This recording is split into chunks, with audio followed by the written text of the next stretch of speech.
Thank you for watching MMA Oddsbreaker. I'm Frank Trigg. That is Martin Kampmann. Martin, after having a little bit long vacation for you, not for everybody else, but for you, you went back home for a little bit, and I expect you to be gone a lot longer, and all of a sudden you were back in the gym real quick. You got to call to fight Carlos Condit. Yeah, I like to train. Even if I don't have a fight, I always stay busy. I train and got the opportunity to fight Condit, so jumped on that. And I was actually asking for the fight before. I wanted to fight him, and I was asking to fight Diaz as well. But I got the Condit fight, and look forward to it. Is this the first time you actually said this is a fight I want, and they gave it to you, or has the UFC done that for you in the past? I've asked for fights before and gotten it. Which other fights did you get besides this one? After I asked for Diego, I asked for that fight, got that one. Whooped his ass, but the judges messed it up. Well, and I agree too. I go back and I look at it, and I am a little bit biased, but I think you won that fight against Diego too. Now this fight against Condit's a rematch. Like, you guys fought before, and it was a split decision, but it was a while ago. It wasn't like this is something like a couple fights ago. We're going back a couple of years, right? We're going back to, as I'm looking at your record, we're going back to April 1st of 2009. Yeah. You guys are two totally different fighters, both of you, since then. What has happened to him? What has he done differently since the first time you guys fought to what he'll show you the next time you guys fight next week? Still, we're both the same guys. Both of us improved. I got my skill set better. He's got his skill set better. But there's still, similarities to the way we fight compared to back then. But I've improved a lot in my game. I feel I've improved everywhere. But obviously, Carlos improved a lot as well. But I still feel very confident that I can beat him where the fight's going to take place. I feel confident in the stand-up. I feel confident wrestling with him. I feel confident in the ground with him as well. So wherever the fight takes place, I'm confident I'll get the win.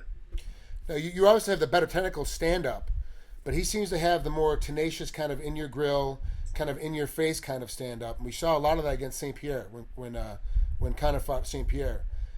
Your style is a lot more technical, a lot more crafty, and you set a lot of traps catching guys off guard.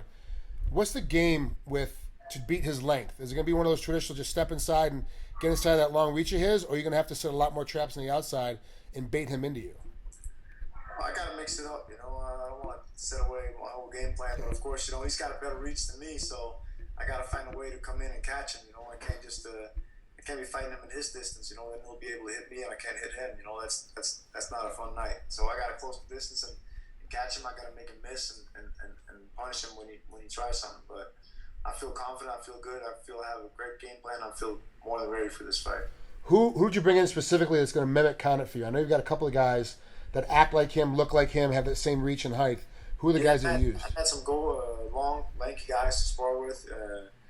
I had Danny Davis, is a former Strikeforce fighter. He's long. I've been sparring with him, and Chris Spang. I've been sparring with him. I've been sparring with a Russian Israeli Thai boxer, Vadim. He gives me a really great look. For Conor style. Conor will throw awkward stuff. He'll flying switch knees, he'll throw spinning elbows and stuff like that. So I feel I've gotten some good sparring partners that been able to give a good look and mimic his style. Who'd you use for the ground game? Because Carlos has a very odd ground game as well. How he uses his length. Did you find anybody to kind of mimic that style as well? That's been hard to get somebody to mimic his style on the ground, but I still have lots of good jiu-jitsu guys. I've been going with some black belts. Let them play, work the guard. Connor's got a very active guard. I train with Robert Drysdale, and he's as good as jiu-jitsu person as you can find. So I feel I've gotten good looks in jiu-jitsu as well. It's been hard to find guys that has that lanky legs and active guard, but I still feel well prepared. Well, good luck against Carlos Condit coming up here in UFC Fight Night 27. Last time before we get out of here, did you see the fight last night, the Fox Sports 1 fights? Yep, I saw it. Remember the Howard versus Uriah Hall fight? It was Howard had like a 6-inch reach advantage, and ended up falling apart. In your mind, what was Uriah Hall's biggest problem?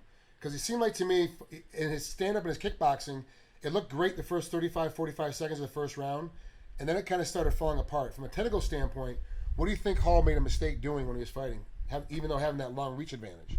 Well, you got to respect a guy like Howard because he throws some big loopy hooks and there's a lot of power in him. But I think when you have a reach advantage like Hall did, he should use his jab a lot more. Jab and even when you're not, hitting him, you can feint it with it. Keep your opponent worried about your distance. Use that distance at all times. And using jabs and front kicks and different things is the way to use it. But when they start fighting against the cage and making a wrestling match, you don't get any benefit from the distance at all. Well, there you have it, ladies and gentlemen. It's Martin Kampmann. He's fighting Carlos Condit. Coming on August 28th, UFC Fight Night 27. Good luck, Martin. We'll talk to you soon, bud. Thanks, Frank. Appreciate it. Say hi to the kids for me.